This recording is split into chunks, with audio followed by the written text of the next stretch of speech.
पत्थर फेंकना पाप है, पुलिस हमारी बाप है का नारा मध्य प्रदेश के छतरपुर के सड़कों पर सुनाई दिया उस वक्त जिस दिन पत्थरबाजी की घटना हुई। योगी आदित्यनाथ से एक कदम आगे बढ़ते हुए मध्य प्रदेश के मुख्यमंत्री मोहन यादव ने मात्र 30 घंटे के भीतर 20 करोड़ की कीमती आलीशान मकान पर आखिर क्यों बुलडोजर चलवा दिया। आखिर क्या कहानी थी कि हाजी शहजाद के घर पर आनन फानन में 3 बुलडोजर और 1 जेसीबी भेजी गई और डीएम एसपी के साथ आला अधिकारी वहां मौजूद होते हैं और बुलडोजर की खबर जब चलती है टीवी स्क्रीन पे तब लोग ढूंढते हैं कि ये शहजाद है कौन और आखिर इसकी जो बिल्डिंग है वो इतनी आलीशान कैसे बनी। लोगों के दिमाग में तरह तरह के सवाल आ रहे थे, लेकिन दोस्तों अब इस खबर पर पूरा पोस्टमार्टम करने का वक्त आ गया है। ये जो शहजाद है जिसको बहुत भोला बताया जा रहा है, दरअसल उसकी भी अपनी एक पूरी कहानी है, उस पर भी आते हैं। कांग्रेस के नेता और सांसद प्रतापगढ़ी जो है सीधे तौर पे बीजेपी सरकार को बुलडोजर से संविधान कुचलने की बात कर रहे हैं और सुप्रीम कोर्ट जाने की बात कर रहे हैं। और मध्य प्रदेश में जो बुलडोजर चला है उसके बाद दुनिया भर के मुस्लिम देशों से भी रिएक्शन आने की उम्मीद है। तो आखिर हुआ क्या था और मोहन यादव ने अचानक 30 घंटे के भीतर वहां पे बुलडोजर क्यों भेजा, इस पूरी बात को समझाते हैं।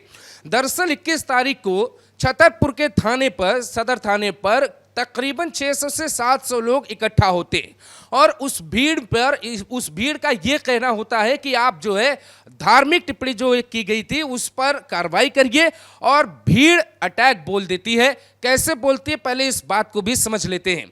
भीड़ बाकायदे कई हथियार लेकर भी जाती है। भीड़ के पास पत्थर कहां से आते हैं, जरा आप पत्थरों की तस्वीरों को भी देख लीजिए। ये कोई छोटा मोटा पत्थर नहीं, एक पत्थर अगर किसी को लग जाए तो उसका काम तमाम हो जाएगा। और इस पूरे विरोध प्रदर्शन को जो नेतृत्व कर रहा था वो कर रहा था हाजी शहजाद। उसके 3 और भाई हैं और वो चारों भाई मिलकर पूरे थाने को घेर लिया और पुलिस वाले को थाना छोड़कर भागना पड़ा। खुद प्रभारी को भी वहां से भागना पड़ा।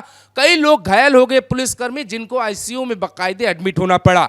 एडमिट होने के बाद वहां पे उस वक्त मौके पर डीएम और एसएसपी भी पहुंच गए। डीएम पार्थ जायसवाल जब पहुंचे तो उनके आंखों के सामने की घटना है कि थाने में कोई था ही नहीं, थाना छोड़कर पुलिस वहां से भाग गई थी। बैकअप फोर्स अगर ना बुलाई गई होती तो थाने को आग के हवाले कर दिया जाता।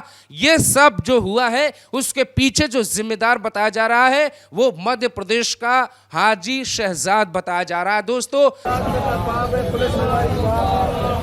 ये इसका आलीशान घर है, पिछले 5 से 7 सालों से ये मकान बन रहा है। आप तस्वीरों में ये भी देखिए कि ये जब बुलडोजर 10 बजे वहां पर पहुंचा 22 तारीख को, तब इसके घर के तस्वीरें क्या थी और जब शाम की तस्वीरें आई उस दौरान की जो बुलडोजर की जो तबाही थी, उसके बाद इसके आलीशान मकान को ध्वस्त कर दिया गया और इसका मकान मिट्टी में मिल गया। लेकिन क्या मकान मिल जाने से गुमान मिट्टी में मिल जाते हैं, इस बात पर भी आना चाहिए। सवाल यह है कि ये जो हाजी शहजाद है ये कौन है और कांग्रेस इसका नाता क्या है। कांग्रेस ने इसको क्यों उपाध्यक्ष बनाया था पिछले कुछ सालों में, और इसके जो भाई हैं वो राजनीतिक में दिलचस्पी रखते हैं और कहा यह तक जाता है कि छतरपुर में एक भी पत्ता इन भाइयों के इशारे के बिना नहीं हिलता। आप समझिए कि चारों भाइयों का जो कारोबार है पहले उसके बारे में आप ध्यान से समझिए। जो पहले नंबर का भाई है जो बड़ा है हाजी शहजाद से, उस भाई का जो काम है वो करता है रेत यानी कि खनन का काम करता है। एक भाई जो है पुराने टायर और ऑयल का काम करता है। एक जो हाजी शहजाद है ये जो है ये प्रॉपर्टी का काम करता है, भू माफियाओं का काम करता है और ये बाकायदे अपने घर के भीतर कोर्ट चलाता है और कोर्ट के मतलब कोर्ट बन के राजा टाइप की फीलिंग लेता है और लोगों के विवाद को सुलझाने की कोशिश करता है, ऐसा लोग कहते हैं। कहते ये है कि ये जो है अगर किसी ने आपकी ज़मीन कब्जा कर ली है तो हाजी शहजाद जो है वो ये तय कर सकता है बिना कोर्ट में मामले को भेजे हुए कि किसकी ज़मीन है, किसको मिलनी चाहिए। ज़मीन एक ही है लेकिन हाजी शहजाद अगर चाहेगा तो ज़मीन बी को दे देता है और इसका ये जो गोरख धंधा है उसकी जो कमाई है, काली कमाई, वो इसी बिल्डिंग में लग रही थी। जिस इलाके में इसका घर बन रहा था उसके आसपास बुलडोजर को घुसाने के लिए भी रास्ता ढूंढना पड़ा था, लेकिन उसी इलाके में इसका 20 से 22,000 स्क्वायर फीट का घर कैसे बन गया। दोस्तों, ये बहुत बड़ा नंबर होता है। अगर आप यूपी के हैं तो आप समझिए कि लगभग बीघे भर में इसका घर बना था, और ऐसी जगह पे जहां लोगों को कदम रखने के लिए जगह नहीं थी। कुल मिलाके कि जो इमरान प्रतापगढ़ी का दावा है कि सरकार जो है संविधान को कुचल रही है, तो क्या इमरान प्रतापगढ़ी से नहीं पूछा जाना चाहिए कि एक पत्थर उठाने का मतलब क्या होता है? आप थाने को घेर लेंगे, ये कोई बांग्लादेश है? आप मनमर्जी कर लेंगे, आप 700 लोग इकट्ठा हो जाएंगे, जो सुरक्षा देने के लिए वर्दी में बैठे हुए लोग हैं आप उनको असुरक्षित कर देंगे, और बुलडोजर जब चलेगा तो आप बोलेंगे कि संविधान को चल देंगे। तो भाई इमरान प्रतापगढ़ी से यह भी तो पूछा जाना चाहिए कि जिन लोगों ने पत्थर उठाए क्या उन लोगों ने संविधान पे चोट नहीं की? और वो आप इस बात की दिलचस्पी को समझिए कि हमारे उत्तर प्रदेश के नेताओं को मध्य प्रदेश की राजनीति में कितनी दिलचस्पी है। हाजी शहजाद के आलीशान मकान पे जब बुलडोजर चला तो जिसकी आत्मा में सबसे ज्यादा परेशानी देखी गई वो चंद्रशेखर है, इमरान प्रतापगढ़ी है। और ऐसा भी हो सकता है कि अखिलेश यादव इस लड़ाई में कूद जाएं, राहुल गांधी दिल्ली से कूद जाएं और ये बताएं कि ये जो बुलडोजर की कार्रवाई है वो दरअसल एक पक्ष को दबाने के लिए हो रही है। लेकिन सच ये है कि इन भाइयों ने भूमाफिया बन के पैसे कमाए, इन भाइयों ने खनन माफिया बन के पैसे कमाए, इन भाइयों ने अपने कारोबार को दिखा के गलत तरीके से संपत्ति इकट्ठा की। वो संपत्ति आपको दिखाई दे रही है, और 3 नोटिस प्रशासन ने भेजे थे इस अवैध मकान को गिराने के लिए, या उनसे खुद कहा गया था कि आप ये मकान तोड़वा लीजिए, क्योंकि अगर आप नहीं तोड़वाते हैं तो आप पे कार्रवाई होगी।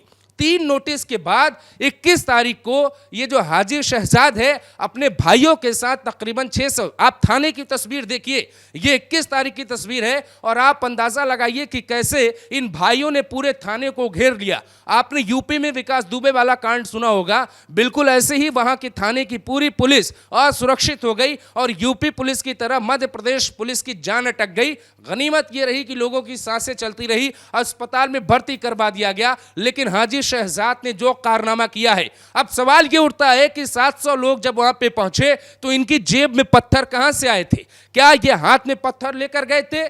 क्या इनकी कोई प्लानिंग थी? क्या ये घटना सुनियोजित थी? क्या इनके पीछे किसी और का हाथ था, या कोई और था जो चाहता था कि छतरपुर की शांति को भंग किया जाए? ये बात सही है कि छतरपुर जैसे शहर में जहां दोनों कम्युनिटी के लोग रहते हैं वहां कोई बड़ा विवाद का इतिहास नहीं मिलता है, लेकिन हाजी शहजाद, उसका भाई फैजान, अयान और इम्तियाज, ये जो 4 भाई हैं, इन चारों भाइयों ने पूरे शहर पे कंट्रोल कर लिया था। किसकी कहां से बारात निकलेगी, कहां से नवरात्रि के लिए दुर्गा की स्थापना होगी, कहां क्या किया जाएगा, विजयदशमी का मेला कहां लगेगा, कौन सी कमेटी में कौन सी पूजा होगी, ये सारा नियंत्रण इन भाइयों के पास था। और इमरान प्रतापगढ़ी को ट्वीट करने से पहले यह समझ लेना चाहिए था कि ये कौन है और इनका इतिहास क्या है। दरअसल आप सीधे शब्दों में कहिए तो ये कांग्रेस सरकार द्वारा पोषित लोग हैं, जिनका मन इतना बढ़ गया कि थाने पर ही कंट्रोल चाहते थे, और थाने में बैठकर क्या चाहते थे इसका अंदाजा आप खुद लगाइए। योगी आदित्यनाथ के बुलडोजर मॉडल की जो क्रांति है वो अलग अलग प्रदेशों में आपको दिखाई दे रही है, लेकिन मोहन यादव को हमने इसलिए कहा कि योगी से एक कदम आगे हैं, क्योंकि योगी आदित्यनाथ बुलडोजर तब चलवाते हैं जब उनकी पूरी टीम रिपोर्ट तैयार कर लेती है कि किसका मकान है, किसके नाम पर है और क्या हुआ है। आपने देखा होगा कि प्रयागराज में एक बार घर गिराया गया था, और प्रयागराज के घर के दौरान सवाल विपक्ष ने पूछे थे, वो गलती योगी आदित्यनाथ की सरकार नहीं करती। मोहन यादव ने जैसे ही बुलडोजर चलवाया उसके बाद देश भर से एक आवाज उठने लगी कि ये जो घर तोड़ा गया है वो गलत तोड़ा गया है।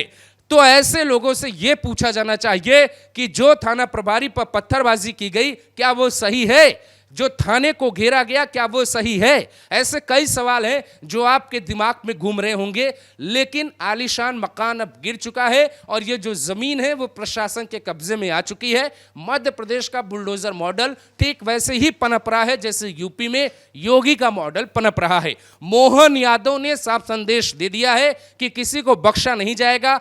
ट्विटर पे उन्होंने घटना के बाद ही लिखा था, जब थाने का घेराव हुआ था, ये कह दिया था कि किसी को बख्शा नहीं जाएगा। उन्होंने अपना वादा पूरा कर लिया। लेकिन जो लोग इसे हिंदू और मुस्लिम नैरेटिव दे रहे हैं, भाइयों ये एक बात आपको समझनी पड़ेगी कि ये कोई धार्मिक मामला नहीं है। शहजाद, उसके तीनों भाई एक नंबर के ऐसे लोग हैं जो समाज में से ही काली कमाई करते हैं, समाज को ही परेशान करते थे, जिसका परिणाम था कि सरकार ने बुलडोजर चलाया, कार्रवाई हुई।